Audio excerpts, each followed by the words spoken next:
এই শোনো না, আমাদের অন্ধবিশ্বাস চ্যানেলটি যারা এখনো সাবস্ক্রাইব করেননি, প্লিজ সাবস্ক্রাইব করে দাও। আর অল্প কিছু সাবস্ক্রাইবার হলে 1 লক্ষ পরিবার হবে। সবাই প্লিজ সাবস্ক্রাইব এবং বেশি বেশি শেয়ার করে দাও প্লিজ। আমার নিকট আপনি বহুল প্রতীক্ষিত, অপেক্ষার শিরোনাম, অথচ আপনার জীবনে আমি নিছকই এক উপেক্ষিত উপনাম। আরশানের বুকটা কেঁপে ওঠে। প্রচণ্ড খারাপ লাগায় ভারাক্রান্ত হয় হৃদয়। পোস্টটা প্রায় মাসখানেক আগের করা। কৌতূহলবশত কমেন্ট বক্সে প্রবেশ করতেই তার দুঃখ জ্যালাসিতে রূপ নেয়। প্রেমার আইডিতে ভালোই ফলোয়ার্স আছে, তবে কমেন্ট বক্সে মেয়েদের তুলনায় ছেলেদের প্রেমমূলক কমেন্ট বেশি। এক একজনের রং ঢং মিশানো কমেন্ট পড়ে ভ্রু কুচকে আসে আরশানের। কিছু একটা ভেবে প্রেমার ফেসবুক অ্যাকাউন্টের ম্যারিটাল স্ট্যাটাস চেক করতেই তার কপালে ভাঁজ গাঢ় হয়। বিগড়ে যাওয়া ম্যাজেস্টার সামলে গম্ভীর স্বরে প্রেমাকে উদ্দেশ্য করে বলে, আপনার ফেসবুক আইডির ম্যারিটাল স্ট্যাটাসে ম্যারিড দেওয়া নেই কেন? প্রেমা আকস্মিক প্রশ্নে একটু অবাক হলো, অতঃপর ভাবলেশহীন গলায় বলল, আমি বিবাহিত, ব্যাচেলর ওরফে সিঙ্গেল, তাই। আরশান থমথমে কণ্ঠে আবারও শুধালো। তাহলে আমি আপনার কে হই? প্রেমা আরশানের দিকে ফিরে তাকিয়ে নির্বিকার গলায় বলল। রুমমেট। আরশান হতভম্ব হয়ে গেল। বলে কে মেয়ে, শেষমেশ সে ছিল কপালে। ওদিকে প্রেমা শানের মুখভাব দেখে মিটমিটিয়ে হাসে, মনে মনে বলে, যেমন কর্ম তেমন ফল। আরশান কথা বাড়ায় না। তার মস্তিষ্কে ঘুরতে থাকে ভিন্ন চিন্তা। প্রেমা আজব আচরণের পাশাপাশি আরেকটা বিষয় সে খুব ভালো মতো লক্ষ্য করেছে। আগে মেয়েটা বিশাল এক বিষণ্ণ ঘুরের মাঝে ডুবে থাকতো, তবে ইশতেরাজের সেশনের পর থেকে এই ব্যাপারটা নির্মূল হয়েছে। একদিক দিয়ে সবটা ঠিক হলেও আরেক দিক সামলাতে রীতিমতো হিমশিম খাচ্ছে আরশান। প্রেমা নিজের ফ্রাস্ট্রেশন প্রকাশ করছে সেটা বুঝতে আর বাকি নেই। আনমনে এসব ভাবনার মাঝেই আচমকা ইশতেরাজের কল আসলো। মনে মনে কয়েকটা ভয়ঙ্কর গালি দিয়ে কলটা রিসিভ করে বলল, হবু বউ কয়টা লাথি দিল সেই হিসেব জানাতে কল করেছিস? ওপাশ থেকে ইশতেরাজ থমথমে কণ্ঠে বলল, মজার মুডে নেই আপাতত। সম্ভব হলে আন্টিকে মিস ফারজানার বাসায় আজকের রাতটা থাকতে বল। উনি হুট করে ভীষণ অসুস্থ হয়ে পড়েছেন। আরশান চুপ করে শুনল, অতঃপর তড়িৎ ব্যাগে ঘর থেকে বেরিয়ে চাপা স্বরে বলল, রাজ ভাই আমার, জাস্ট মিনিট কয়েক নিজেকে সামলা, আমি আসছি। ইশতেরাজ কাপা গলায় বলল, আশা লাগবে না, তুই পিচ্চির কাছে থাক। ওনার এই অবস্থা সহ্য করতে পারবে না বেচারি। আরশান লিফটের অপেক্ষা না করে সিঁড়ি ভেঙে দ্রুত পায়ে নিচে নেমে বলল, এই মুহূর্তে তোর আমাকে দরকার, এর বেশি আর কিছুই জানতে চাইছি না আমি। ইশতেরাজ কথা বলল না। ঠোঁট কামড়ে কেবল কান্না আটকে রাখার বৃথা চেষ্টা করলো। মিনিট কয়েকের মাথায় আরশান উপস্থিত হলো ইশতেরাজের সামনে। আরশান তার নাম ধরে ডাকা মাত্রই পেছন ফিরে এক প্রকার ঝাঁপিয়ে পড়ে জড়িয়ে ধরল আরশানকে। বেচারা আরশান পড়তে গিয়েও নিজেকে সামলে নিল। ইশতেরাজ ফুপিয়ে কাঁদছে। আরশান ওকে কিছুক্ষণ কাঁদতে দিয়ে অতঃপর নরম কণ্ঠে শুধালো, আন্টির কথা মনে পড়ছে? ইশতেরাজ সরে এসে নাক টেনে চাপা গলায় বলল, না, আফসোস হচ্ছে, রাগ লাগছে। আমি জানি এসব অযাচিত অনুভূতি, তবুও ওনার মুখ নিঃসৃত কথাগুলো স্মরণে আসলেই কলিজা ছিঁড়ে আসে আমার। নিজেকে ব্যর্থ লাগছে ভীষণ। আরশান গম্ভীর কণ্ঠে শুধালো, দুর্জয়ের মুখোমুখি হয়েছিলেন উনি? নতুন কোনো অতীত সামনে এসেছে? ইশতেরাজ সায় জানিয়ে ধীরে সুস্থের সমস্তটা খুলে বলল। সবটা শুনে আরশানের বুক চেড়ে বেরিয়ে আসে দীর্ঘশ্বাস। কদিন পর সে নিজেও 3 সন্তানের পিতা হবে। একজন বাবা কিংবা মায়ের কাছে সন্তানের চেয়ে মূল্যবান আর কিছুই নেই। সন্তান হারানোর যন্ত্রণা কতটা ভয়ানক সেটা আন্দাজ করতে পেরেই তার বুক কাঁপছে। সামান্য সময় নিয়ে আরশান পুনরায় বলে উঠল, সবটা বুঝলাম, কিন্তু তুই কাঁদছিস কেন? তোর গিল্টি ফিল হওয়ার কোনো রিজন আমি দেখছি না। ইশতেরাজ মাথা নিচু করে কাপা স্বরে বলল, অতীতে যদি আমি ওনার সঙ্গে থাকতে পারতাম তাহলে আজ উনি এতটা সাপার করতেন না। আমি অলমোস্ট হারিয়ে ফেলেছিলাম ওনাকে। সময় বুঝে হসপিটালে না নিলে আমার বুকটা আজন্মকালের জন্য খালি হয়ে যেত। নিজেকে ডক্টর হিসেবে গণ্য করতেও ঘৃণা লাগছে।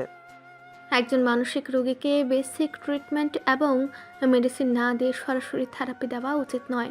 যাদের স্বল্প সমস্যা থাকে তাদের ক্ষেত্রে সমস্যা না হলেও যারা জটিল মানসিক রোগে ভোগেন তাদের প্রপার ট্রিটমেন্ট ছাড়া হুটহাট কোনো থেরাপি নেওয়া প্রাণঘাতী হতে পারে। ফারজানার ক্ষেত্রেও তাই হয়েছে। কনসালটেন্টের সাথে কথা বলে ইশতিরাজ সিদ্ধান্ত নিলেও আরও পুঙ্খানুপুঙ্খভাবে যাচাই করা উচিত ছিল। উপরে সামান্য বিষণ্ণতা প্রকাশ করলেও ভেতরে ভেতরে এতটা ভয়াবহ যন্ত্রণা সহ্য করছিল ফারজানা, সেটা ঘুণাক্ষরেও টের পায়নি কেউ। যার ফলস্বরূপ সেই এক্সপোজার থেরাপির কারণেই ফারজানা গুরুতর অসুস্থ হয়ে পড়ে। অতিরিক্ত মানসিক চাপের ফলে তার হার্টবিটের গতি তরতর করে বাড়তে থাকে এবং তাকে হসপিটালে নেওয়ার পর প্রায় 2 ঘন্টার মতো অক্সিজেন দেওয়া লাগে। আরশিয়ান পুরো বিষয়টা সূক্ষ্মভাবেই বিবেচনা করে বলল, দোষটা তোর নয়।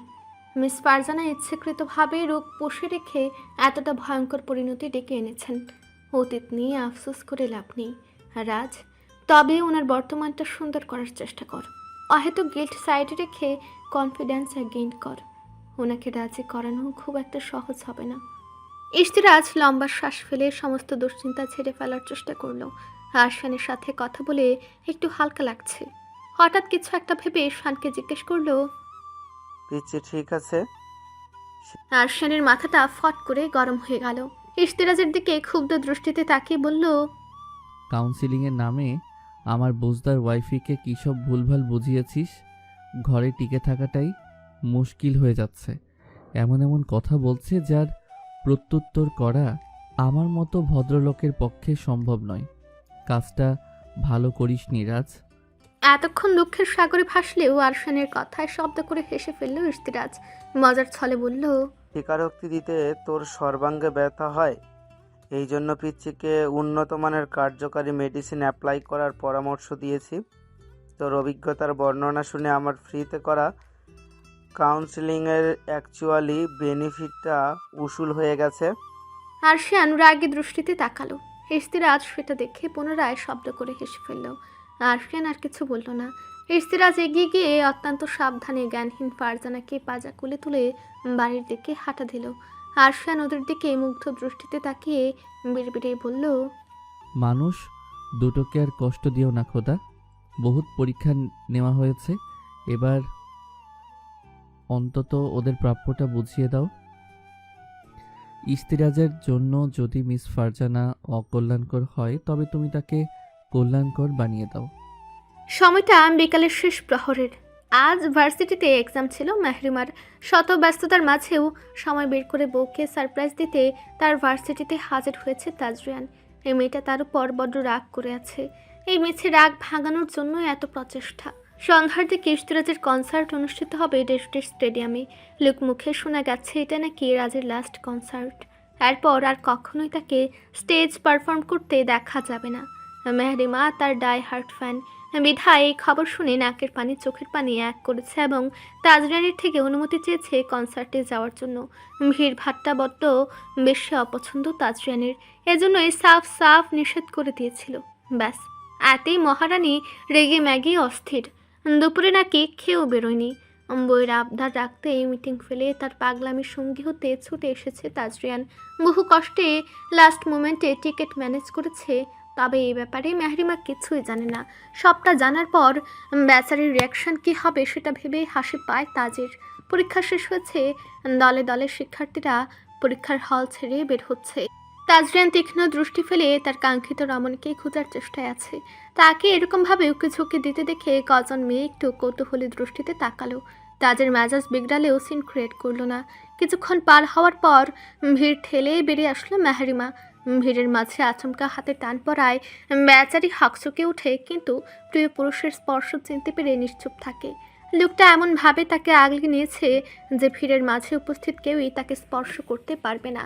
মেহরিমার ক্লান্ত মুখশ্রীতে এক চিলতে হাসি ফুটে ওঠে। তাজরিয়ান সযত্নে মেহরিমাকে পেছন থেকে নিজের সাথে জড়িয়ে ধরে ভিড় ঠেলে বেরোনোর চেষ্টা করে। লম্বা চড়া তাজরিয়ানের কাছে মেহরিমা নত জানু দেহটা নেহাতি ঠুনকো। তাজরিয়ানের নিঃসংকোচ অভিব্যক্তি দেখে আশেপাশের কজন স্টুডেন্ট শীষ দিয়ে ওঠে। মেহরিমা লজ্জায় পড়ে অস্ফুট স্বরে শুধায়, আপনি এখানে এসেছেন যে? তাজরিয়ান গম্ভীর কণ্ঠে বলল, তুই বাধ্য করেছিস তাই। মেহরিমা অবাক কণ্ঠে শুধালো, আমি আবার কি করেছি? মেহেরিমার কোমর জড়িয়ে রাখা হাতটা আর একটু বল প্রয়োগ করে তাজরিয়ান বলল, এই ছোট্ট মোলায় মোদরকে ক্ষুধার্ত রেখেছিস। আমার ঘুমানোর জায়গাটার সাথে তোর এত কিসের শত্রুতা? মেহেরিমা চোখ মুখ কুচকে ফেলল। নির্লজ্জ লোকটার মুখে কিচ্ছু আটকায় না। বহু কষ্টে ভিড় ঠেলে বেরিয়ে গাড়ির দিকে এগোতে এগোতে মেহেরিমা বলল, আপনি আমার একটা কথা শুনেন না, আমার শখও পূরণ করে না, এরপরেও আপনার শান্তির সাথে শত্রুতা করবো না বলছেন? তাজরিয়ান এক পলক মেহেরিমার দিকে তাকিয়ে বলল, শত্রুতার নামে ষড়যন্ত্র মোটেও গ্রহণযোগ্য নয়। দিন দিন শুকিয়ে হাড্ডি মিনিস্টার হচ্ছিস, অথচ নরম ফোমের বালিশ ছাড়া এমন ঘুম আসে না। তাজরিয়ানের ইঙ্গিতপূর্ণ কথায় মেহেরিমার কাশি ওঠার জোগাড় হয়। কয়েক পা এগিয়ে গাড়ির সামনে আসতে হুট করে কোত্থেকে জানি ভার্সিটির বহুল পরিচিত এবং র্যাগিংয়ের জন্য ফেমাস দলের দুজন সিনিয়র শিক্ষার্থী উপস্থিত হলো। মেহেরিমা তাদের দেখা মাত্রই মুখে জোরপূর্বক হাসি ফুটিয়ে বলল, সালামু আলাইকুম আপু, কেমন আছেন? মেয়ে দুটো বাঁকা হেসে জবাব দিয়ে কটাক্ষ করে বলল, বয়ফ্রেন্ড নাকি? এরকম হাঙ্কিমাল কোত্থেকে পাইলি? আমিও তো বলি, ন্যাচারালি একটা মেয়ে এত গ্লো কেমনে করতে পারে। এবার বুঝেছি তোর রূপের আসল রহস্য। তাজরিয়ান ভীষণ শান্ত চোখে অবলোকন করে সামনে দাঁড়ানো মেয়ে দুটোকে। বাখাটিপনায় ছেলেদেরকেও হার মানাবে তাদের পরিচ্ছদ এবং আচরণ। স্বভাবতই রেগে মেগে ভুলভাল কিছু না করে সহজ গলায় জিজ্ঞেস করলো, নাম, ডেপ্থ এবং ইয়ারের ইনফরমেশন দে। মেয়ে দুটো কিঞ্চিত অবাক হয়ে তাকায়। সাংঘাতিক সুন্দর ছেলেটার ভাষার বিশ্রী টোন শুনে তাদের মেজাজ খারাপ হয়। একটা মেয়ে হিসিয়ে বলে, দেশের ফেমাস শিল্পপতির মেয়ের সাথে কথা বলছিস, সুতরাং ভদ্রতা বজায় রাখ। পছন্দ হয়েছে বলে প্রথমবারের মতো মাফ করলাম। তাজরিয়ান বাঁকা হেসে বলল, জাস্ট একটা ফোন কল, অতপর তোর বাপ মাত্র ঘন্টাখানেকের মধ্যে রাস্তায় ফকির। সবার সামনে বেহায়াপন প্রদর্শন করে লাভ নেই। ভদ্রলোকেরা কুকুরের উগলে ফেলে বৌমের দিকে ফিরেও তাকায় না। Got it? একটা মেয়ে তাচ্ছিল্য হেসে বলল, পুরুষ মানুষ হয় না চাইতেও বেশি খারাপ, এক নারীতে এদের পোষায় না। তাজরিয়ান তীক্ষ্ণ দৃষ্টি নিক্ষেপ করে মেহেরিমাকে নিজের সাথে জড়িয়ে ভীষণ শান্ত গলায় বলল, রুচিশীল পুরুষরা ঘরের সুগন্ধ রেখে নর্দমার ময়লা গায়ে মাখে না। স্লারদের সান্নিধ্যে যাওয়া কাপুরুষদের দল পুরো পুরুষ জাতির জন্য কলঙ্ক। কিন্তু এক নারীতে আসক্ত পুরুষ সবসময় অতুলনীয়। মেয়ে দুটো ভীষণ অবাক হয়। শিল্পপতির মেয়ে ঠোঁট কামড়ে হেসে বলে, ইমপ্রেসিভ। আমার ভাবনা চাইতেও বেশি কড়া মাল তুই। এমন একটা জীবনসঙ্গী পেলে আর কি লাগে। নজর পড়েছে তোর উপর, সাবধানে থাকিস। ওদের সামনে মেহরিমার কপালে আলতো চুম্বন এঁকে দিয়ে তাচ্ছিল্য হেসে তাজরিয়ান বলল, বিবাহিত পুরুষ আমি। আমার হৃদয়ে বৌদ্ধদের সিলমোহর ঠুকে দিয়ে আজন্মের জন্য কেউ একজন আমার আধিপত্য পেয়ে গেছে। কেয়ামতের আগমনের আগ পর্যন্ত হৃদয়ে দ্বিতীয় কোনো নারী কখনোই ঠাঁই পাবে না। জান্নাতের ৭০ জন হুরের পরিবর্তে এই পবিত্র নারীকে সঙ্গী হিসেবে পাওয়ার জন্য প্রার্থনা করি আমি। মেয়েটা হিংসা মিশ্রিত দৃষ্টিতে তাকালো। এদিকে মেহরিমা রাগে ফুঁসছে। তাজরিয়ান পুরো পরিস্থিতি সামলাতে মেহরিমাকে টেনে গাড়ির দিকে নিতে চাইলে পেছন থেকে মেয়েটা জেদি গলায় বলল, আমার জেদ কখনো অপূর্ণ থাকে না। তাজরিয়ান চিল্লিয়ে উঠে বলল, তাজরিয়ান জাওয়াদ চৌধুরী স্লারদের সান্নিধ্যে চায় না। তার চাহিদা, চাওয়া পাওয়া এবং ভালোবাসা কেবল এক নারীর জন্যই বরাদ্দ। মেয়েটা আর কিছু বলল না। তাজরিয়ান জোর করে মেহরিমাকে গাড়িতে বসিয়ে বলল, রাগ করিস না শোনা, ওদের ছোঁয়া তোর গায়ে লাগুক সেটা আমি একদমই চাইনি, এই জন্যই মারতে দিইনি। যে হাত আমাকে ছুঁয়ে দেয় সেটা অপবিত্র হতে দিতে পারি না আমি। মেহরিমা ফুঁসে উঠে বলল, একদম দরদ দেখাতে আসবেন না, ওদের সেভ করেছেন আপনি, আমি বুঝি সবই। তাজরিয়ান জানে বেচারি রাগের মাথায় ভুলভাল বকছে, তাই পাত্তা দিল না। সে গাড়ি চালানোতে মনোনিবেশ করে। কিন্তু আকস্মিক মেহরিমার নাক টানার শব্দে তাজরিয়ান হতবাক হয়ে তাকালো। গাড়ি সাইডে দাঁড় করে মেহরিমার দিকে তাকিয়ে বলল, পাগল তুই, কাছেস কেন শোনা? মেহরিমা ঝাঁঝালো গলায় বলল, আমার জামাইয়ের দিকে নজর দেওয়া শাকচুন্নির শ্বাসরোধের কারণ হতে না পারার দুঃখে কাছে সমস্যা আছে আপনার? তাজরিয়ান ভীষণ অবাক হয়। মেহরিমা স্বভাবতই ভীষণ নরম মনের অধিকারী। তার থেকে এরকম সাংঘাতিক কথাবার্তা আশা করা যায় না। তাজ একটু অবাক হলেও পরক্ষণেই দুষ্টু হেসে বলল, আর ইউ জেলাস বৌজান? মেহরিমা চিল্লিয়ে বলল, আমার মাথার চুল থেকে পাশের নখ সব কিছুই সাংঘাতিকভাবে জেলাস। আপনি আমার হাজবেন্ড, আমার ভালোবাসার মানুষ, আপনি আমার শখের পুরুষ। অন্য নারীর সাহস হয় কি করে আমার সামনে দাঁড়িয়ে আপনাকে নিজের দাবি করার? তাজরিয়ান বুঝলো মেহরিমা অতিরিক্ত রেগে গেছে। বুকে শান্ত করার জন্য এক ঝটকায় সিট থেকে তুলে এনে নিজের কোলের উপর বসালো। আর মেহরিমা ছটফুটে উঠলেই তাজ তাকে নিজের বুকের সাথে চেপে রাখে। মেহরিমার আগে খুবই অন্ধ হয়ে ক্ষত বিক্ষত করে তাজরিয়ানকে। বেচারা তাজ অস্ফুট স্বরে বলে। ব্যথা পাচ্ছি বৌজান। মেহরিমা দ্বিগুণ তেজি কণ্ঠে বলে। আমিও ব্যথিত, তাই আপনিও ব্যথা উপভোগ করুন। তাজরিয়ান উপায়ন্তর না পেয়ে মেহরিমার হাত দুটো পেছনে মুড়িয়ে ধরে। মুড়িবাদাসের সর্বত্র ভালোবাসার স্পর্শ মেখে দিতে দিতে বলে। নিয়ন্ত্রণ হারাতে বাধ্য করিস না, নয়তো সারপ্রাইজ ভেস্তে যাবে। মেহরিমা অস্ফুট স্বরে বলল। কি? তাজরিয়ান প্রত্যুত্তরে কিচ্ছু বলল না। নিজের মতো করে মেহরিমার উপর আধিপত্য বিস্তার করতে শুরু করলো। খানিকক্ষণ পর মেহরিমা শান্ত হয়ে আসলে পুনরায় শুধালো। কিসের সারপ্রাইজ? মেহরিমার গলায় মুখ ডুবে রাখা তাজরিয়ান ধীর স্বরে বলল। কনসার্টে যাচ্ছি আমরা। মেহরিমা উচ্ছ্বসিত হয়ে বলল। সত্যি? তাজরিয়ান সরে এসে মৃদু হেসে বলল। ইয়েস বৌজান, তবে এখন তুই লাঞ্চ করবি, অতঃপর পুরো 3 ঘন্টা ঘুমাবি। স্টেডিয়ামে পৌঁছলে আমি তোকে ডেকে দেব। মেহরিমা কথা বাড়ালো না। তাজরিয়ানের কোল থেকে সরে এসে খাবারের বক্স নিয়ে বসলো। অতঃপর খাওয়া দাওয়া শেষে সিটে গা এলিয়ে শুয়ে পড়লো। এই গাড়ির বিশেষত্ব হচ্ছে সিট পুরোপুরি ব্যাডে রূপান্তর করা যায়।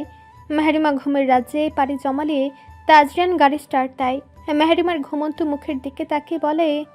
মানুষ আমার উন্মাদ বলে, তুই বল, স্বাভাবিক মানুষরা কখনো নিখাতভাবে ভালোবাসতে পারে?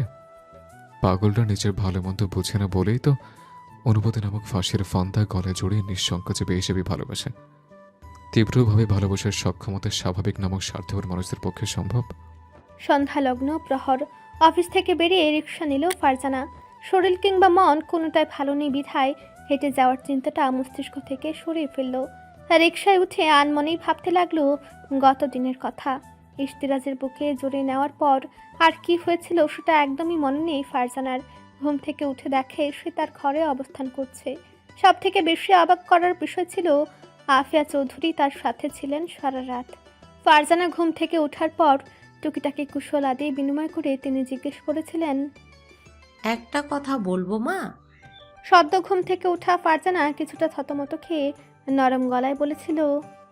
জি আন্টি, অবশ্যই। আফিয়া চৌধুরী ফারজানার মাথায় হাত বুলিয়ে দিয়ে কণ্ঠে দরদ মিশিয়ে বলেছিলেন। তুমি প্রাপ্তবয়স্ক এবং যথেষ্ট ম্যাচিউরড। একজন পুরুষের চোখের ভাষা এবং চারিত্রিক বৈশিষ্ট্য বুঝতে সক্ষম। রাজকে তোমার কোন দিক দিয়ে খারাপ মনে হয়? বুদ্ধিমতী ফারজানা বেশ বুঝেছিল আফিয়া চৌধুরীর আসল উদ্দেশ্য। প্রত্যুত্তরে ছোট্ট করে বলেছিল। সমস্যাটা তো সেখানেই আন্টি, উনি নিখুঁত, কিন্তু আমার জীবনটা ক্ষতি ভরপুর। আফিয়া চৌধুরী স্মিত হেসে বলেছিলেন। কেউই স্বয়ং সম্পূর্ণ নয় মা। প্রত্যেকের জীবন কাহিনী, স্ট্রাগল, পরিস্থিতি এবং অবস্থান ভিন্ন হয়। প্রকৃত ভালোবাসা খুদ সম্পূর্ণ মানুষের জীবনকে নিখুঁত সৌন্দর্যে সাজিয়ে তোলার সক্ষমতা রাখে। ফারজানা নত মুখে বলেছিল। প্রচণ্ড ভয় হয় আন্টি। জীবনে এত বড় বোকামি করেছি যে সঠিক সিদ্ধান্ত নেওয়ার সাহসটা হারিয়ে গেছে। পুনরায় ভেঙে পড়ার ভয়ে নিজেকে কারোর সাথে জড়াতে ভীষণ রকমের ভয় করে। আফিয়া চৌধুরী তার মাথায় হাত বুলিয়ে নমনীয় কণ্ঠে বলেছিলেন। একাকিত্বের চেয়ে ভয়ঙ্কর কিছু আর হয় না মা।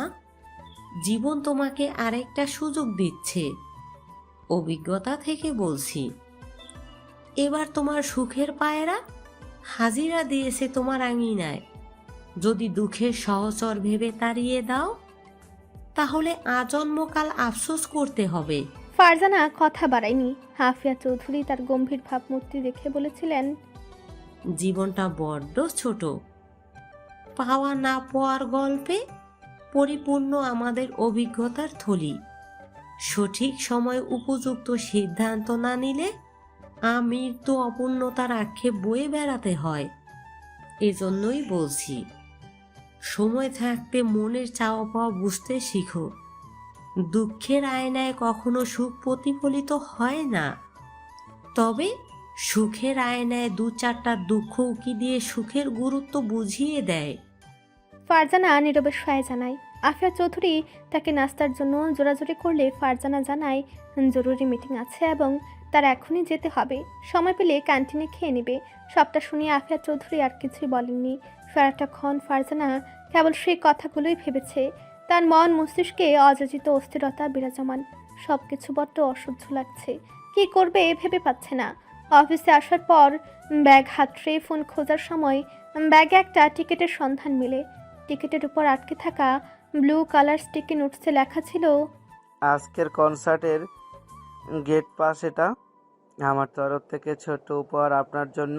আজকে যদি কনসার্টে আপনি না আসেন তাহলে আমি ভেবে নিব আপনি আমার প্রতি উইক, কিন্তু স্বীকারোক্তি দিতে ভয় হচ্ছে। কনফার্মেশন পেয়ে গেলে রাজ তার রাজত্ব বুঝে নিতে 1 সেকেন্ড সময়ও নষ্ট করবে না ম্যাডাম। ইয়ের অসভ্য ম্যান। ফারজানা মোটেও ইশতিরাজের হুমকি ধামকিতে ভয় পায় না। এরূপ বাচ্চামি দেখলে তার হাসি পায়। কিন্তু কেন যেন আজকে ইশতিরাজের আবদারটা ফেলতে পারল না। আকস্মিক সিদ্ধান্ত নিয়ে বসলো সে কনসার্টে যাবে।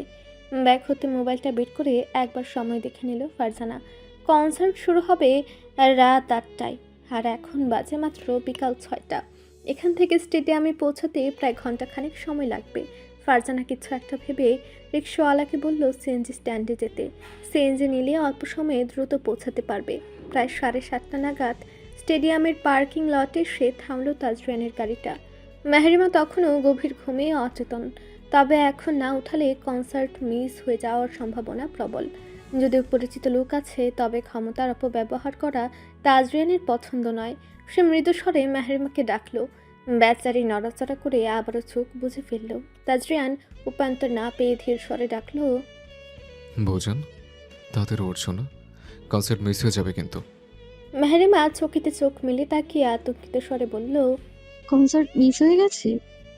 সদ্য ঘুম থেকে ওঠা মেহরিমা বুঝতে পারেনি তাজের কথা। তাজরিয়ান তাকে হকচকে যেতে দেখে আস্তে করে নিজের কোলের উপর মেহরিমার ছোট্ট শরীরটা টেনে নিয়ে তাকে জড়িয়ে ধরল। অতঃপর কপালে আলতো স্পর্শ এঁকে দিয়ে বলল, সময় আছে আর আধ ঘন্টা। মেহরিমা বিরক্ত হয়ে বলল, তাহলে আমায় কোলে নিয়ে বসে আছেন কেন? জলদি চলেন। তাজরিয়ান সেসবের তোয়াক্কা না করে মেহরিমার কাঁধে মুখ ডুবিয়ে মোহাবিষ্ট স্বরে বলল, শর্ট ন্যাপ তোর সৌন্দর্য এতটা ভয়ঙ্করভাবে বাড়িয়ে দেবে, জানলে আমি তোকে ঘুমাতেই দিতাম না। তুই দিন দিন আদরে বিড়ালছানা হয়ে যাচ্ছিস মেহু। মেহরিমা কাঁদো কাঁদো স্বরে বলল।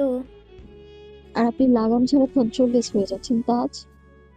তাজরিয়ান বাঁকা হেসে মেহরিমার কোমর জড়ে ধরে তাকে আরেকটুখানি নিজের সাথে মিশিয়ে নিয়ে গলায় আলতোভাবে রক্তিম চিহ্ন এঁকে দিয়ে বলল, টাইটেল যখন দিচ্ছিস তখন আমারও তো উপযুক্ত প্রমাণ দেওয়া উচিত, তাই না বোঝেন? মেহরিমা তাজের মুখে হাত চেপে ধরে অসহায় গলায় বলল, আপনার জন্য একটা কলারবিহীন জামা কিংবা ব্লাউজ পরতে পারি না, আলাদা করে হিজাব ক্যারি করা লাগে। বাসায় থাকতে গলার মধ্যে 2-3 প্যাচ দিয়ে ওড়না পরতে হয়। আমার দুঃখ কি আপনার চোখে পড়ে না? আদরে বিড়াল ছানার উপর অত্যাচার করতে আপনার একটু খারাপ লাগে না? তাজরিয়ান শব্দ করে হেসে ফেলল। অতঃপর বলল, এই আদরে বিড়াল ছানার জঙ্গলি নখের আদর মাখা সিলমোহর আমার শরীরের সর্বত্র বিরাজমান। জিভে গেলেও শার্টলেস হওয়া যায় না, গরম লাগলেও স্লিভস গুটিয়ে রাখা যায় না। এসব নিয়ে আমি কখনো অভিযোগ করেছি বোঝেন? মেহরিমা অপরাধী দৃষ্টি নিক্ষেপ করে দুপাশে মাথা নাড়াল। তাজরিয়ান সেটা দেখে পুনরায় বলল, তুই এর পর থেকে এসব অর্থহীন অভিযোগ করিস না। তোর শরীরে থাকা প্রত্যেকটা চিহ্ন জানান দেয় তুই একান্তই আমার। এই চিহ্নগুলো আমায় প্রশান্ত অনুভব করায়। মেহরিমা মিছে অভিমান দেখিয়ে বলল। আমি নিষেধ করলেও আপনি মানবেন না? তাজরিয়ান ভ্রুক্ষেপহীন ভাবে বলল, তুই 1000বার নিষেধ করলেও সেই নিষেধাজ্ঞা আমি অমান্য করব। নতুন উদ্যমে তোর শরীরের আনাচে কানাচে আমার ভালোবাসার চিহ্ন এঁকে দেব। তুই যখনই আয়নায় নিজের প্রতিকৃতি দেখবি তখনই তুই অনুধাবন করবি শরীরটা তোর হলে সর্বাঙ্গে কেবল আমার কর্তৃত্বের ছাপ বিরাজমান। মেহরিমার মুখে লজ্জারুণ হাসি ফুটে উঠল। বলার মতো একটা শব্দ খুঁজে পেল না। তাজরিয়ান এবার দুষ্টুমি রীতি টেনে মেহরিমাকে নিয়ে বেরিয়ে পড়ল। স্টেডিয়ামের এন্ট্রান্সে আসতেই তাদের তল্লাশি নিয়ে অতঃপর ভেতরে ঢুকতে দেওয়া হলো। ইশতিরাজের কনসার্টের চমৎকার একটা দিক হলো সবখানে কড়া সিকিউরিটি থাকে। তাজরিয়ান এবং মেহরিমার সামনের দিকে কয়েক পা এগোতেই আচমকা ফারজানার সাথে ওদের দেখা হয়ে যায়। মেহরিমা উচ্ছ্বসিত কণ্ঠে বলে, আরে আপু, আপনি এখানে? ফারজানা খানিকটা অপ্রস্তুত হয়ে বলল, এই তো এসেছি আর কি। মেহেরিমা এগিয়ে গিয়ে কুশলাদি বিনিময় করে কিছুক্ষণ কথা বলল। মেহেরিমার দেখা দেখি তাজরিনও এগিয়ে এসে নম্র কণ্ঠে সালাম দিয়ে বলল, আপনার যদি সমস্যা না থাকে তাহলে you can join us. Farzana সংকোচ ঝেড়ে ফেলে বলল, ভালোই হয় তাহলে, যাওয়া যাক। তাজরিন মৃদু হেসে সায় জানালো। তারা তিনজনই এগিয়ে গেল স্টেডিয়ামের দিকে। তখনও স্টেজ ফাঁকা, মাঠে ভিড় জমিয়েছে কয়েকশো মানুষ। এসব দেখে মাথা ঘুরে আসে ফারজানার। সবার উচ্ছ্বাস দেখে রীতিমতো অবাক হয় সে। মানুষটা এত বেশি ফেমাস কখনো ট্যারি পায়নি। অত্যন্ত স্বাভাবিক তার চলন বলন। ডক্টর ইশতিরাজের সাথে সিঙ্গার রাজকে মিলাতে পারল না ফারজানা। স্টেজে ইশতিরাজের আগমন পুরো স্টেডিয়ামে হইচই বাঁধিয়ে দিয়েছে। ইশতিরাজ ভীষণ সময়নিষ্ঠ মানুষ। তার এই অসাধারণ গুণটা দর্শকের মন কাড়ে বেশি। সাধারণ একটা ক্যাজুয়াল লুকে স্টেজে উপস্থিত হয়েছে ইশতিরাজ। সবার বাদ ভাঙা উচ্ছ্বাস দেখে কিছুক্ষণ চুপ থেকে অতঃপর হাতে মাইক নিয়ে স্মিত হেসে গম্ভীর কণ্ঠে বলে, গুড ইভিনিং গাইস। হার্টের কন্ডিশন ঠিকঠাক, দুর্বল হলে হার্টবিটকে ঘুষ খাইয়ে হলেও কনসার্ট শেষ অবধি সচল রাখার অনুরোধ করুন। সকলেই জানে ইশতিরাজ একজন হার্ট স্পেশালিস্ট, তাই তার প্রশ্নে হাঁকচুকে ওঠার বদলে সকলে হেসে ফেলল। ইশতিরাজ সামান্য থেমে পুনরায় বলে উঠল, আপনারা সকলেই জানেন এটা আমার লাস্ট কনসার্ট। ব্যক্তিগত কিছু রিজনে আমি এই ইন্ডাস্ট্রি থেকে সরে যাচ্ছি, তাই আজকের কনসার্টটা গতানুগতিক ধারার থেকে কিছুটা আলাদা হলে আপনারা রাগ করবেন। সকলে সমস্যারে চিৎকার করে না বোধক উত্তর করল। চারপাশে হরেক রকমের আলো ঝলমল করছে, তবে আধারে ডুবে থাকা স্টেডিয়ামের এক কোণে অবস্থানরত ফারজানাকে ইশতিরাজে লক্ষ্য করবে না ভেবেই স্বস্তির শ্বাস ফেলল ফারজানা। বেচারি যদি জানতো তার প্রবেশের পর থেকে প্রতিটা পদক্ষেপের হিসেব রাজ রাখছে, তাহলে বোধ হয় লজ্জায় ছুটে পালাতো অজানায়। ইশতিরাজ আরও কিছুক্ষণ টুকিটাকি কথা বলে গান গাওয়ার জন্য প্রস্তুতি নিতে শুরু করে। আশ্চর্যের বিষয় হলো, ইশতিরাজ গান শুরু করবে ঘোষণা দেওয়ার পর থেকেই পুরো স্টেডিয়ামে পিনপতন নীরবতা বিরাজ করছে। একটা মানুষের জন্য কতটা সম্মান, শ্রদ্ধা এবং ভালোবাসা ও ভালো লাগা থাকলে এই অসম্ভব কাজটা ন্যাচারালি পসিবল হয়, সেটা জানা নেই ফারজানার। সে কেবল অবাক চাহনিতে দেখছিল সবটা। তার ভাবনার ছেদ ঘটে ইশতিরাজের বলা কিছু বাক্যে। ব্যাকগ্রাউন্ডে ধিমি তালে বেশ কিছু ইনস্ট্রুমেন্ট বাজানো হচ্ছে। পুরো স্টেজের লাইটিং পাল্টে গেছে। স্পটলাইটের নিচে দাঁড়ানো ইশতিরাজ মাইক হাতে নিয়ে নাশতর কণ্ঠে বলে, I am ডেডিকেটিং this song to someone very special. হ্যার ইউ গো। কতটা কঠিন বাঁচা তুমিহীন, আধারে বিলীন স্বপ্নের হাই। থেমে জীবন আছে এখন বাঁচায় এমন মনে কোথায়, কেন যে হাই পূর্ণতাকে মেলালে নীল শূন্যতে। বলো কিভাবে রব এভাবে, আমায় গোছাবে কে দুহাতে। ফিরে আসো না, আর তো পারি না, বাঁচি চলো না আবার একসাথে। গানটার শেষের দিকে ইশতিরাজের গলা কেঁপে উঠেছিল। সেটা বুঝতে পেরে দর্শক মহল ভীষণ অবাক হন। যে গায়ক স্টেজে উঠলে পুরো অডিটোরিয়াম নেচে উঠে, তার এহেন অবস্থা সকলের মনে প্রশ্নের উদ্রেক ঘটালো। একজন প্রৌঢ়া নারী নিজেকে সামলাতে না পেরে গলার সবটুকু জোর প্রয়োগ করে চিল্লিয়ে বললেন, আপনার চোখের ভাষা এখন গলার স্বর ভিন্ন কথা বলছে গায়ক সাহেব। আমরা সত্যটা জানতে চাই। একজন দর্শক হিসেবে এতটুকু অধিকার আমাদের কাছে আছে নিশ্চয়ই। সামনের সারি থেকে উচ্চ স্বরে আসা শব্দগুলো শুনে ইশতিরাজ ঘাড় ঘুরে তাকালো। সেই নারীর সাথে সহমত পোষণ করে স্টেডিয়ামের বাকিরা চিল্লিয়ে সম্মতি জ্ঞাপন করে। হান মনে কিছু একটা ভেবে ইশতিরাজ ম্লান হেসে বলতে শুরু করে, গান আমার জীবনের একটা গুরুত্বপূর্ণ অংশ, কিন্তু গান নিয়ে অভিযোগ করা মানুষটা আমার জীবন। শর্টকাটে কারণ জানিয়ে দিলাম, এবার খুশি? স্টেডিয়ামের অপর পাশ থেকে একজন ছেলে চেঁচিয়ে বলে উঠল, কেউ আপনাকে ভালোবাসলে আপনার সমগ্র সত্তাটাকেও ভালোবাসবে। পজিটিভ সাইড অ্যাকসেপ্ট করে নেগেটিভ সাইড নিয়ে অভিযোগ তুললে বুঝে নেওয়া উচিত সে আপনাকে ভালোবাসে না। ইশতিরাজ মৃত হেসে বলল, তিনি আসলেই আমাকে ভালোবাসবেন না। বিষয়টা একতরফা এবং আমি আকারে, ইঙ্গিতে এবং সরাসরি শতাধিকবার রিজেক্ট হয়েছি, তবুও আশায় বুক বাঁধি। এবং নিরাশায় হতাশ না হওয়ার চেষ্টা করি। সকলে অবাক চোখে তাকে আফসোস সূচক শব্দ করে। কেউ কেউ তো কেঁদে ফেলে রীতিমতো। সবার থমথমে অবস্থা দেখে ইশতিয়াক বলে, কামন গাইস, রিজেক্ট হয়েছি আমি অথচ কাঁদছেন আপনারা। Is this fair? আমার ম্যাডাম কিন্তু জেলাস হয়ে যাবে। ইশতিয়াকের কৌতুকপূর্ণ কথায় অনেক মানুষ হেসে ফেলে। স্টেডিয়ামের হালকা আলো আধারের মাঝে মেশে দাঁড়িয়ে থাকা ফারজানাও চোখ ভর্তি পানি নিয়ে ফিক করে হেসে দেয়।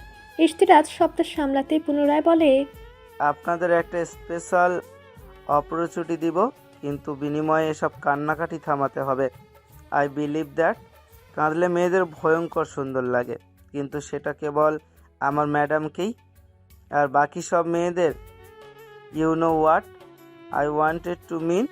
কথাটুকু বলে ইশতিয়াক দুষ্টু হাসে। পুরো স্টেডিয়ামে হাসির রোল পড়ে। ইশতিয়াক মাথা ঝুঁকিয়ে মৃদু হেসে আধারে লুকিয়ে থাকা তার আদরিনীর দিকে তাকায়। মেয়েটা তার থেকে পালাতে গিয়ে বারংবার তার কাছে চলে আসে। ব্যাসামাল ইশতিয়াক এভাবে সামলাবে নিজেকে। ইশতিয়াকের কথা শুনে ভিআইপি জোনে দাঁড়িয়ে থাকা একজন ছেলে ফ্যান জিজ্ঞেস করে, কি অপরচুনিটি পাবো আমরা? ইশতিয়াক সামান্য হেসে স্টেজের শেষ প্রান্তে দাঁড়িয়ে বলে, আমার 7 বছরের সিঙ্গিং ক্যারিয়ার কখনো কাউকে ইন্টারভিউ নেওয়ার অনুমতি দেয়নি। আমি কিন্তু আজকে আপনারা আমার ইন্টারভিউ নেওয়ার সুযোগ পাবেন, জাস্ট বিকজ তবে এটা আমার লাস্ট কনসার্ট, তাই আপনাদের এত বড় একটা সুযোগ দিচ্ছি। তবে বাছাইকৃতভাবে কেবল কিছু সংখ্যক মানুষকে এই সুযোগ দেওয়া হবে। মুহূর্তের মধ্যে পুরো স্টেডিয়ামে হই হুল্লোড় পড়ে যায়। ইন্টারভিউ পর্বের শুরুতে একজন ছেলে ফ্যান জিজ্ঞেস করেন, ম্যাডাম যদি উত্তর দিতেন তাহলে আপনি তাকে কোন প্রশ্নটা জিজ্ঞাসা করতেন? ইশতিয়াক ঠোঁট কামড়ে হাসলো। তার চোখ মুখ স্পষ্ট প্রতীয়মান হচ্ছে ব্যথাতুর অভিব্যক্তি। ফারজানার অস্পষ্ট অভাবের দিকে তাকিয়ে বুঝে আসা কণ্ঠে মুহ মিশিয়ে ইশতিয়াক বলে উঠল, কেমন প্রেমে ফালাইলা দিশেহারা করলেন আমায়। দুনিয়ার সকল ধ্রুব সত্য ছাপাইয়া আমার মনটা খালি আপনার জন্য কাতরায়। আঁকিজোড়া খালি একটা বার আপনার দেখবার জন্য আজন্মের তৃষ্ণায় ছটফটায়। তবুও দিন শেষে আশ্বাসের বদলে দীর্ঘশ্বাসই কেন সঙ্গী হয়। পুরো স্টেডিয়াম জুড়ে হইচই থেমে গেছে। কারো মুখে ঘোর অন্ধকার, আবার কারো চোখে নীরব অশ্রু। কিছু সংখ্যক মানুষ ফুঁপিয়ে কাঁদছে। স্টেজে দাঁড়ানো ইশতিয়াকের ভঙ্গুর পরিস্থিতি সকলের মনে অশনি ঝড় তুলেছে। অথচ ইশতিয়াক বরাবরের মতো শান্ত। কিছু একটা ভেবে ইশতিয়াক বলল, কনসার্টকে ইন্টারভিউ হল বানালে কর্তৃপক্ষ আমাকে জরিমানা করবে। Let's change the partner. আপনারা প্রশ্ন করবেন, কিন্তু আমার উত্তর কাব্যিক ভাষায় নয়, বরং গানের ভাষায় হবে। রাজি? সবাই সমস্বরে চেঁচে উঠল। একজন ছেলে ফ্যান বলল, গানের মাধ্যমে ম্যাডামকে প্রপোজ করতে হলে কোন গানটা গাইতেন আপনি?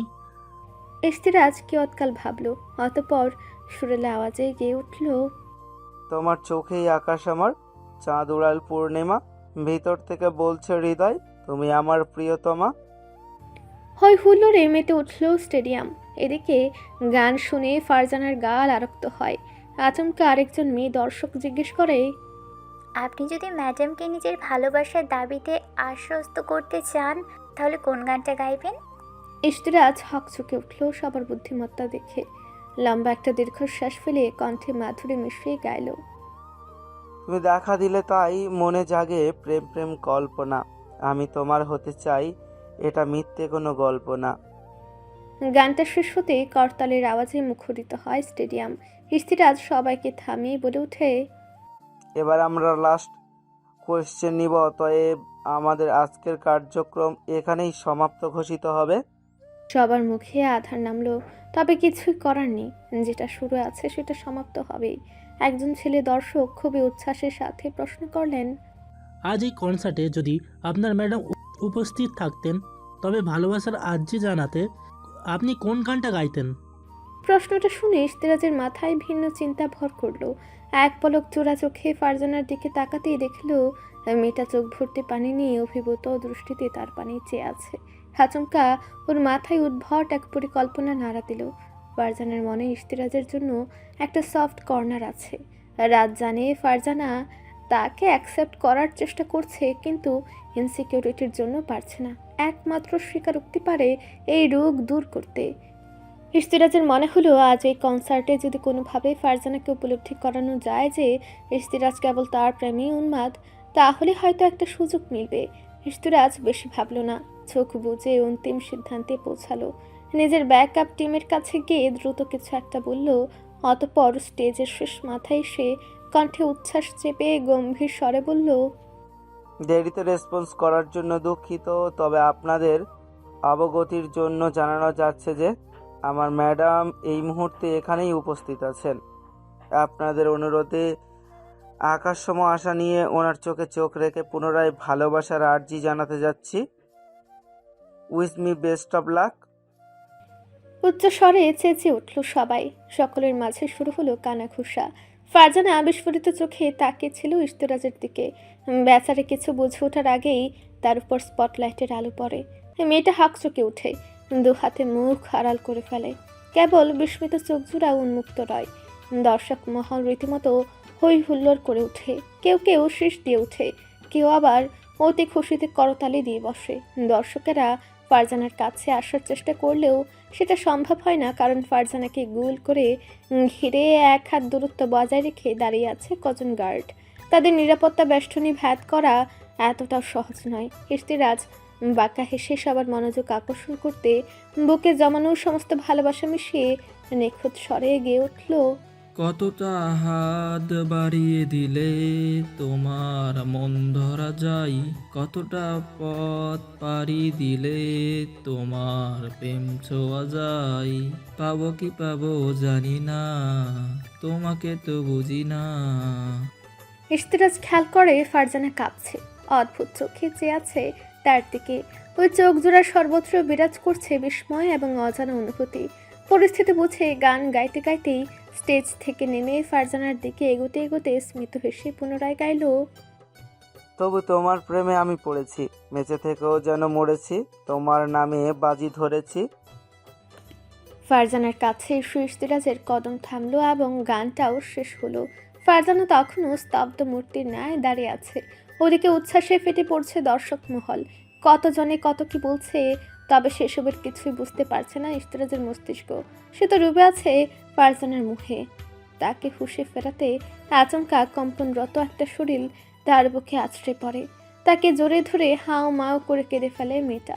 ইশতিরাজ অবাক হয়ে ফারজানার মাথায় হাত রেখে শুধায়, কি হয়েছে মিস জানা? অনুচিত কাজ করে ফেলেছি আমি? ইশতিরাজের বুক ধরফরে ওঠে। ফারজানা রীতিমতো টলছে। গতদিনই এত বড় একটা ইনসিডেন্স ঘটলো, আজকে আবার মেয়েটা শক পেয়েছে। গতদিন ডক্টর পই পই করে বলেছিল ফারজানাকে সকল প্রকার দুশ্চিন্তা থেকে দূরে রাখতে। সেখানে ইশতিরাজ প্রতিনিয়ত তার চিন্তার কারণ হচ্ছে। নিজেকে কয়েকটা বিশ্রী গালি দিয়ে ইশতিরাজ তার মাথায় হাত বুলিয়ে দিয়ে বলল, রিল্যাক্স হন প্লিজ।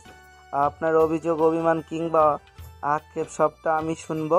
আমি যদি আমৃত্যু আপনার মুখদর্শন করতে না চান তাতেও আমি আপত্তি করব না, কিন্তু প্লিজ অসুস্থ হয়ে নিজের ক্ষতি করবেন না। একটুখানি শান। ইশতিরাজ বাকি কথা বলার পূর্বে ফারজানা কাপা হাতে তার শার্টের একাংশ খামচে ধরে রন্ধনরত স্বরে বলল, বিয়ে করবে নামাই এক্ষুনি এই মুহূর্তে? গাড়ির ভেতর পিনপত নীরবতা বিরাজমান। ড্রাইভিং সিটে থাম মেরে বসে আছে ইশতিরাজ এবং তার পাশের সিটে লজ্জার মুখে মাথা নত করে বসে আছে ফারজানা।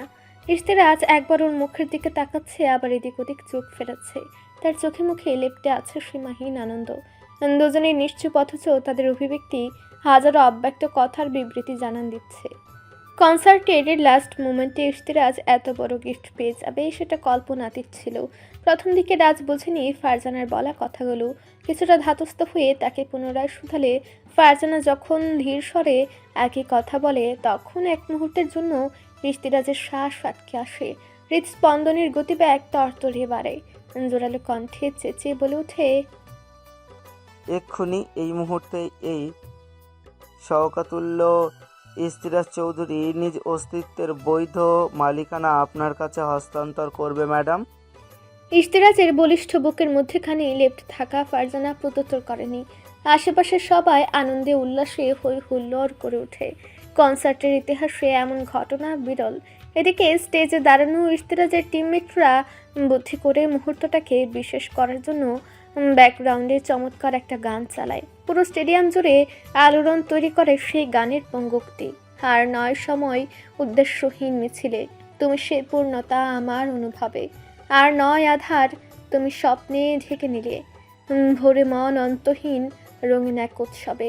ফারজানা হুঁশে ছিল না, আবেগপ্রবণ হয়ে কি থেকে কি করে ফেলেছে টেরি পায়নি।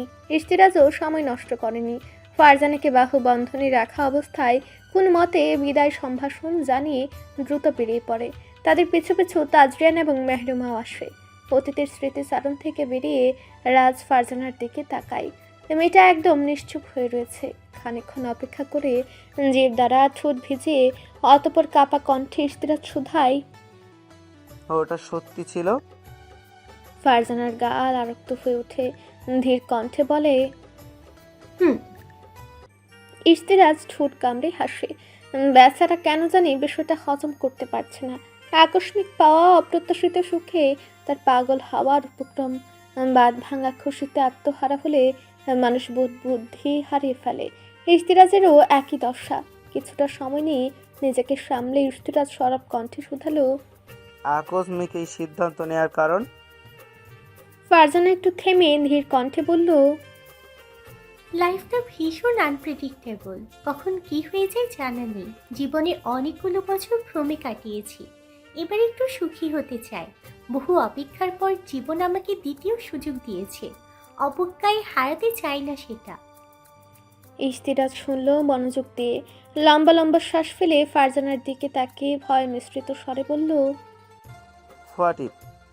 ফারজানা মাঝ পথে তাকে থামিয়ে দিয়ে বলল, খাঁটি বাংলায় কথা বলুন, আপনার ব্রিটিশ অ্যাকসেন্টের খেজুরি আলাপ বুঝতে আমার এ জনম পেরিয়ে যাবে। ইশতেরাজ হাসল, বড্ড প্রাণবন্ত সেই হাসি। নির্নিমেষ চেয়ে দেখল তার সুশ্রী মুখাবয়ব। রাজ ফারজানার অনিমেষ দৃষ্টি দেখে হাসি বন্ধ করে নিজেও তার চোখে চোখ রাখল। মেয়েটা তার অস্থিরতা কমাতে এই বাড়তি কথাটুকু বলেছে সেটা বুঝতে বেশি ব্যাগ পেতে হয়নি। তার পাষাণী যত্নের ভাষা শিখছে তবে। ইশতেরাজ গলা ঝেড়ে স্পষ্ট গলায় বলল, আমার জন্য কোনো প্রকারের কোনো অনুভূতি জন্মেছে আপনার মণিকোঠায়, নাকি স্রেফ আমার অনুরোধে এই সম্পর্কটাকে সুযোগ দিতে চাইছেন? ফারজানার মনটা ভার হলো। কিয়ৎকাল অপেক্ষা করে অন্যদিকে দৃষ্টি রেখে ধীর গলায় বলল, সত্যি বলতে আমি আপনাকে ভালোবাসি না, তবে ভীষণ শ্রদ্ধা করি এবং আপনার জন্য আমার মনে অগাধ সম্মান রয়েছে। আর ইশতেরাজ মোহাচ্ছন্ন স্বরে শুধালো, আর? ফারজানা চোখ মুখ খিচিয়ে বলল, আপনার নামে আমার মনের মণিকোঠায় কিছু শিরোনামহীন অনুভূতি জন্মেছে। সেসবের স্পষ্ট উপনাম আমার জানা নেই, তাই সুস্পষ্ট স্বীকারোক্তি দিতে পারলাম না।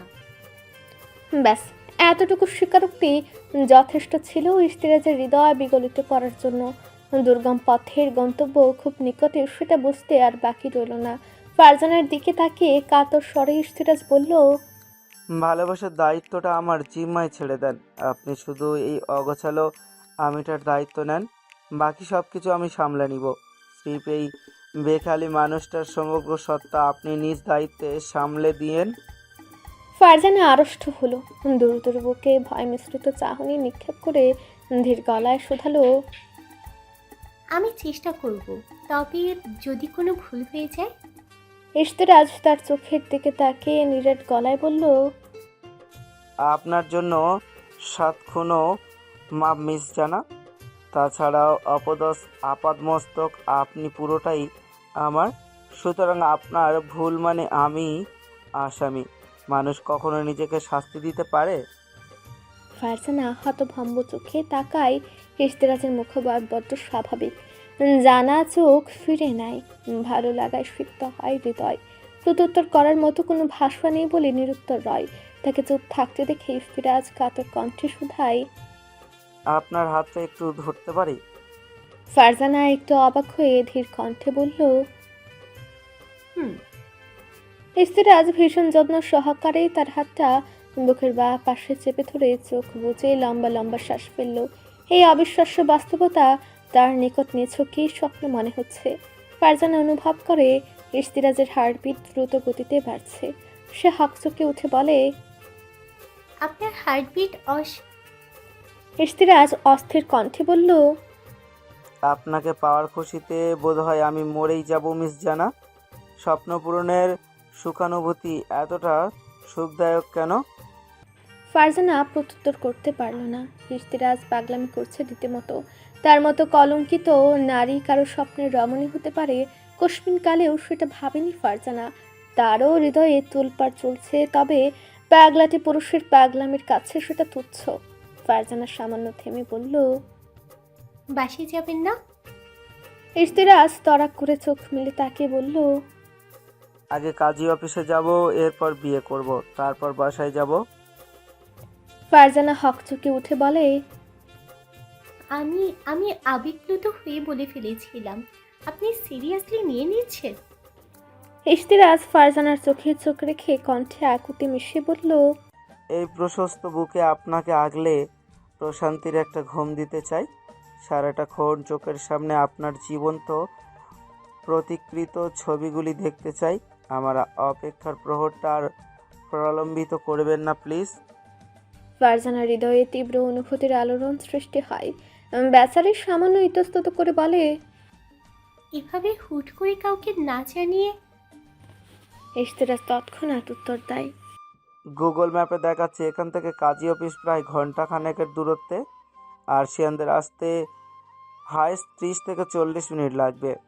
আমরা পৌঁছানোর আগেই তারা পৌঁছে যাবে ফর শিওর। আমার খুব কাছের কিছু বন্ধু বান্ধবও আসবে। আর কাউকে লাগবে? আপনি বললে আমার সমস্ত ফ্যানদেরও ডেকে নিব, তবে ওদের কাজী অফিসের বাইরেই অবস্থান করতে হবে। ছোট্ট রুমে কয়েকজনের বেশি আটকে যাবে। কথাগুলো কৌতুকপূর্ণ শোনালেও ইশতিরাজের কণ্ঠে ছিল উদ্বেগ। ফারজানা বুঝতে পারে এই পাগল লোকটা তাকে আশ্বস্ত করার জন্য যা কিছু করতে পারে। খুশিতে তার চোখ ভরে ওঠে। কথায় আছে, নারী রূপবতী না হলেও সমস্যা নেই, তবে সৌভাগ্যবতী না হলে ইহকাল জাহার নামে পরিণত হয়। ফারজানা নরকতুল্য দিনগুলো পার করে এসেছে, আজ সৌভাগ্যের সুফলও অনুভব করছে। ইশতিরাজকে চিন্তিত চোখে তাকে থাকতে দেখে ফারজানা দু হাতে চোখ মুছে গম্ভীর স্বরে বলল, আমি আপনাকে বিয়ে করব, তবে আমার একটা শর্ত আছে। ইশতিরাজের ভ্রু কুঁচকে গেল। সে সন্দিহান কণ্ঠে শুধালো, কিসের শর্ত? ফারজানা একটা দীর্ঘশ্বাস ফেলে বলল, গান ছাড়ার কথাটা জাস্ট আপনার পিছু ছাড়ানোর জন্য বলেছিলাম। আমি জানতাম না গান আপনার জন্য এতটা গুরুত্বপূর্ণ। আপনি সিঙ্গিং প্রফেশন নিয়ে আমার কোনো আপত্তি নেই, কারণ আমি আপনাকে বিশ্বাস করি। কাইন্ডলি আপনি আবার ফিরে আসুন। ফারজানার কণ্ঠে অপরাধ বোধের ছাপ সুস্পষ্ট। ইশতিরাজ খুব ভালো মতো টের পেয়েছে। কিছুক্ষণ চুপ থেকে ধীর কণ্ঠে সে বলে উঠল, আপনি প্রফেশন ছাড়তে বলেছিলেন, সিঙ্গিং নয়। আপনি যদি সরাসরি গানের উপর নিষেধাজ্ঞা জারি করতেন তাহলে হয়তো আমি এত সহজে সিদ্ধান্তে উপনীত হতে পারতাম না। একটা সময় আমার বেঁচে থাকার একমাত্র অনুপ্রেরণা ছিল সঙ্গীত, সুতরাং সুখের সময় ওটাকে ত্যাগ করা আমার জন্য অসম্ভব হয়ে যেত। প্রফেশনটা আমার কাছে খুব একটা ম্যাটার করে না। মূল কথা হলো আমি কখনো এই প্রফেশনে আসতেই চাইনি। শানের জোরাজুরি আর নিজের শখ থেকে এসেছিলাম, এই আর কি। সামান্য থেমে আবারও ইশতিরাজ বলে উঠল, আমি অলরেডি মাইন্ডসেট বানিয়েই ফেলেছি। উপরন্ত সব ঘোষণা দেওয়া শেষ। এখন যদি আমি পুনরায় ইন্ডাস্ট্রিতে ব্যাক করি তাহলে আমার ব্যক্তিগত জীবন সমালোচনায় আসবে, যেটা আমি চাই না। গান আমি ছেড়ে দিব ব্যাপারটা এমন না। আপনি যখন বলছেন তখন টুকটাক রেকর্ডিং করে আমার পেজেও পোস্ট করব, চলবে? ফারজানা বুঝলো ইশতিরাজের কথাগুলো।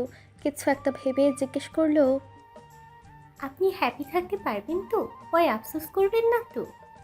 ইশতিরাজ স্মিত হেসে ফোনে কিছু একটা টাইপ করতে করতে বলল, আপনি যখন বৈধ অধিকার তকমা পেয়ে আমার বুকের বাঁ পাশে অবস্থান করবেন তখন না হয় আপনি নিজেই পরিমাপ করে নিয়েন আমার সুখের সীমানা।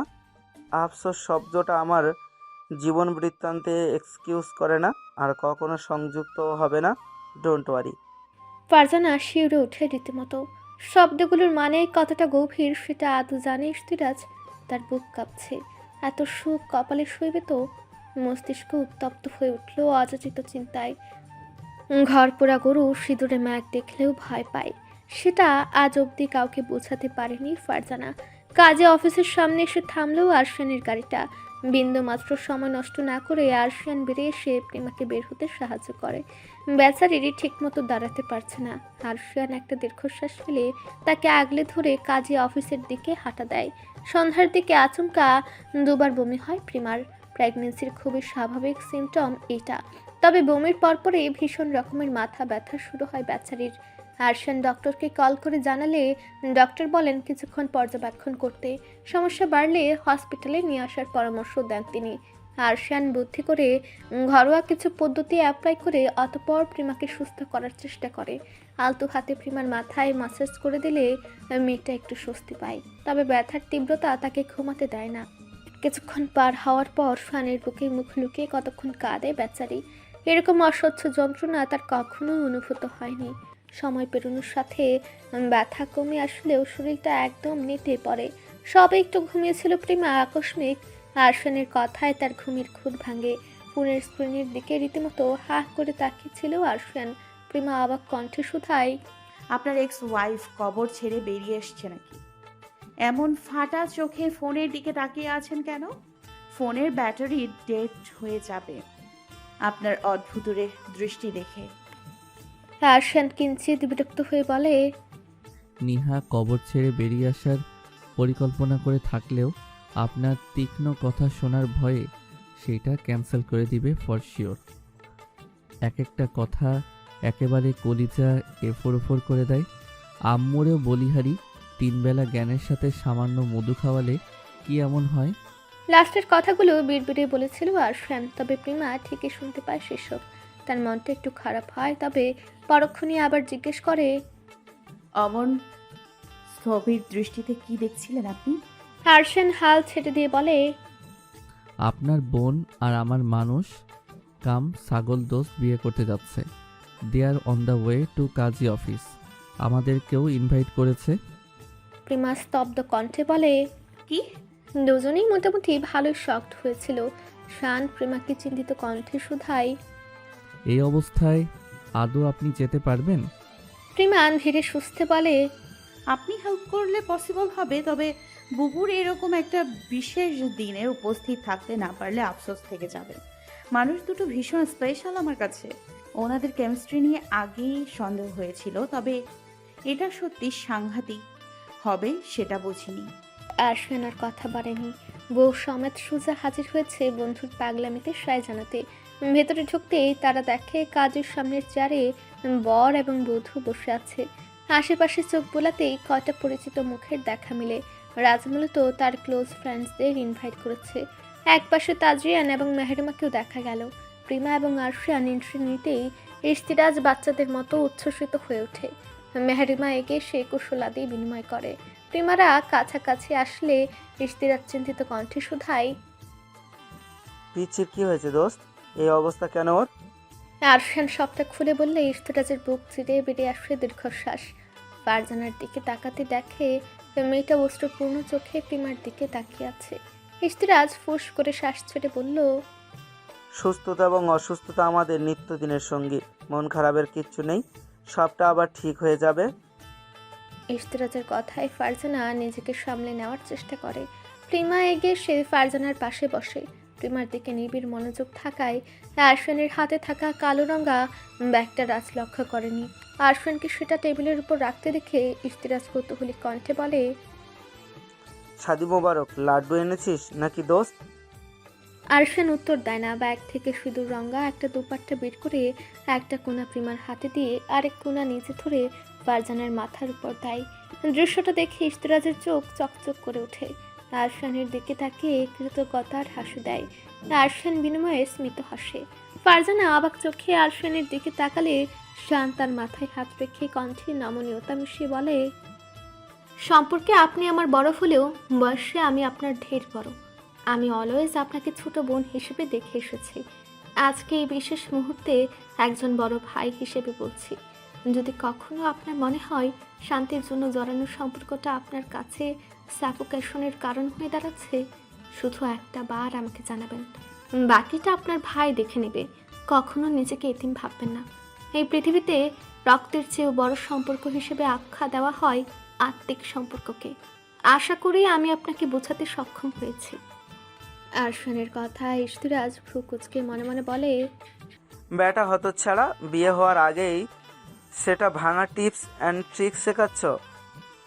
আনরোমান্টিক ব্যাটাও বলিহারি, ঠেসে ধরে 2-4টা আদুরে চুমু দিলে সাফোকেশন তো হবেই। তা বলে জানা ওকে ছেড়ে টক টক করে ভাইয়ের বাড়ি গিয়ে উঠবে। ফারজানা কৃতজ্ঞ ভরা দৃষ্টিতে তাকায়। আরশিয়ান সেটা দেখে মৃদু হেসে বলে, এই দোপাট্টাটা বহু বছরের পুরনো। এইটা মূলত রাজের আম্মুর। আপনার হবু হাজবেন্ডের শখ ছিল তার বউ এই সিঁদুর রাঙা ঘোমটা পরে তার জন্য 3 কবুল বলবে। আপনাকে পাওয়ার ধান্দায় সব ভুলে বসবে জানতাম, তাই আসার সময় চিরুনি অভিযান চালিয়ে অতঃপর খুঁজে এনেছি। নতুন জীবনের জন্য শুভকামনা রইল। ফারজানা আবেগ আপ্লুত হয়ে মাথা নাড়িয়ে স্বল্প স্বরে ধন্যবাদ জানায়। ইশতিয়াজের অপেক্ষার প্রহর শেষ করে কাজে উপস্থিত হন। ইশতিয়াজের কজন ফ্রেন্ড ওনাকে আনতে গিয়েছিল। কাজীকে আসতে দেখে ফারজানার বুক ধরফরে ওঠে, তার হাতের তালুও ঘামতে থাকে, শ্বাস আটকে আসে। ইশতিয়াজ সবটা দেখে নিশ্চুপ থাকে, কথায় আর কোনো সান্ত্বনা দিতে চাইল না। এই মুহূর্তে সান্ত্বনা দেওয়া উচিত নয়, কিছু অনুভূতি অনুভব করতে দেওয়া উচিত। কাজে সে কাগজপত্র ঠিকঠাক করে ফারজানাকে কবুল বলার জন্য বলা হলো। মেয়েটা আতঙ্কিত হয়ে ফুঁপে ওঠে।